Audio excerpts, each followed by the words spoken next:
Манай улсад импортоор оруулж ирж байгаа бараа бүтээгдэхүүний ихэнх нь Монгол тайлбаргүй худалдаалагддаг. Тэр тусмаа хүнсний болон гоо сайхны бараа бүтээгдэхүүний тайлбар монгол хэл дээр байдгүйгээс хэрэглэгч эрүүл мэндээр хохирох тохиолдол цөөнгүй гардаг.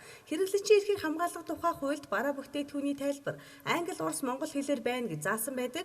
Тиймээс шударга өрсөлдөөн хэрэглэгчийн төлөө газраас импортын бараа бүтээгдэхүүн нэг сав бүрийн баг боглоо буудал шошгонд стандартын дагуу монгол тайлбарыг заавал наасан байх шаардлагыг аж ахуй нэгж байгуулах худалдаа үйлчилгээ эрхлэгч сүлжээ дэлгүүрүүдэд тавиад байгаа юм а. Мөн шударга өрсөлдөөн хэрэглэгчийн төлөө газраас Солонгос, Япон, Хятадаас бараа оруулж ирж худалдаалдаг. Бидний нэрэл заншснаар урт цагаан буюу худалдааны гудамжинд байрлах гоо сайхны бөөний худалдааны төв Нүү Токио Хятад дэлгүүр миний дэлгүүрийн салбар захад шалгалт хийсэн юм а. Шалгалтаар худалдааны төв болон дэлгүүрүүдэд бараа бүтээгдэхүүн нэг бүр дээр англи, орос, монгол тайлбарыг наагаагүй.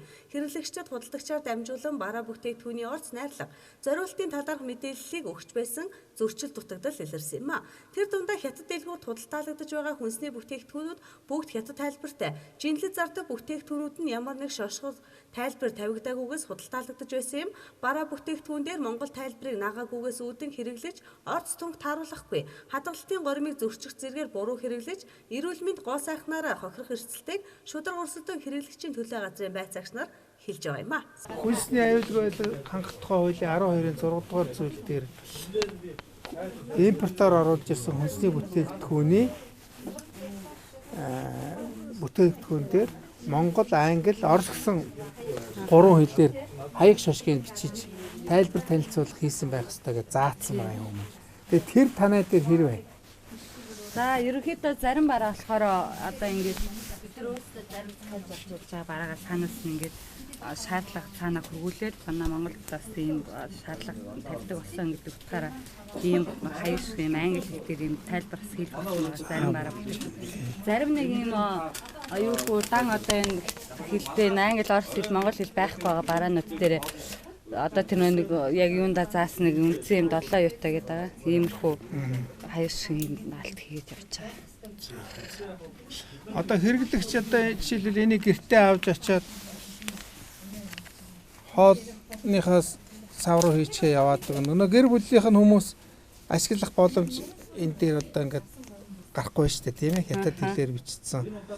Тэгээ бид нар ийм зүйлийг хөнгөвчлөх хэрэглэгчдэд энийг яаж хэрэглэх вэ? Хадуу усанд буцлахгүй, хөвтөн усанд найруулах уу? Хэдэн градус, хэдэн минут чанах вэ гэх мэт ийм наад захын мэдээллийн өгөх зорилго нь гол байгаа юм. Монгол үндэсний сар шинийн баяр удахгүй болох гэж байна. Энэ үеэр иргэд гарын бэлэг болон хэрэгцээд бараа бүтээгдэхүүнийг их хэмжээгээр худалдан авдаг. Тэр тусмаас Хятад, Солонгос, Японоос оруулж ирсэн бараа бүтээгдэхүүнийг ихээр худалдан авдаг. Гэтэл бараа бүтээгдэхүүн оруулж ирж худалдаалдаг аж ахуй нэгж үйлчилгээ эрхлэгчид бараан дээрээ монгол тайлбар тавиагүйгээс хэрэглэгчид эрүүл мэндээрээ хохирч болзошгүй байгаа юм а. Тухайлбал ямар нэг бараа бүтээгдэхүүнийг бэлгэнд авлаа гэхэд ямар зориулалттай харшлах орц найрлага байгаа эсэг ямар хадгалтын горимтойг мэдэхгүй. Тэгэхээр шударга өрсөлдөөн хэрэглэгчийн төлөө газраас аж ахуй нэгж үйлчилгээ эрхлэгчдэд хандан бараа бүтээгдэхүүн дээр стандартын дагуу монгол тайлбарыг наахыг анхааруулж байгаа юм а. Мөн түнчлэн энэ жилээс шударга өрсөлдөөн хэрэглэгчийн төлөө газраас урьдчилан сэргийлэх соёнгийн эрх ажлыг түлхүү хэрэгжүүлж байгаа. Тэр ч утгаараа шалгалтаар илэрсэн зөрчил дутагдлыг газар дээр найрлуулах зөвлөгөө сануулгыг өгч байсан юм а. Өдрийн тойлд уян мэдээллээ.